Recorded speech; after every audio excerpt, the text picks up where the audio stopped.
নমস্কার, আমি ওম প্রকাশ পাণ্ডে আপনাদের সামনে আজকে এসেছি এই চা বাগান নিয়ে কয়েকটি কথা আলোচনা করার জন্য। আপনারা দেখতে পাচ্ছেন উত্তরবঙ্গ, বিশেষ করে আমাদের কোচবিহার জেলায়, জলপাইগুড়ি জেলায় তো চা বাগান আছেই, কিন্তু কোচবিহার জেলায় কিন্তু চা বাগান বেশি একটা চোখে পড়ে না। কিন্তু আমরা এখন দেখতে পাচ্ছি যে কোচবিহার জেলার এমন কোনো জায়গা নেই যেখানে চা বাগান গজিয়ে উঠছে না।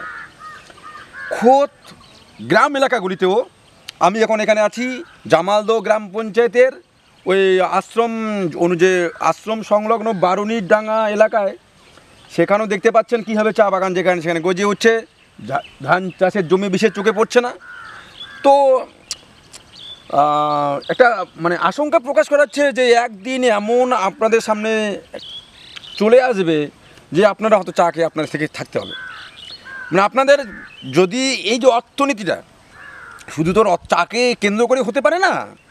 তো আজকে আমরা এইটাই আপনাদের সাথে বলতে যাচ্ছি যে চা বাগান থাক, সেটা কোনো ক্ষতিকর নেই, কিন্তু তার সঙ্গে আপনাদের যে চাষের জমিগুলোকে সেগুলো নষ্ট করবেন না।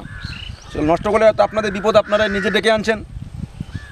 তো চা চাষ করবেন কি করবেন না সেটা আপনাদের ব্যাপার, কিন্তু তবে একটা আমরা এইটাই আপনাদের বলতে এসেছি যে চা বাগান চাষ করতে গেলেও একটু চিন্তা ভাবনা করবেন দাদা, কারণ হয়তো আপনাদের সংকট সেই সামনে দিনে পৌঁছে আসছে, বা সেই দিনটা চলে আসছে, সংকটের দিনটা আপনাদের সামনে চলে আসছে। থ্যাংক ইউ, নমস্কার।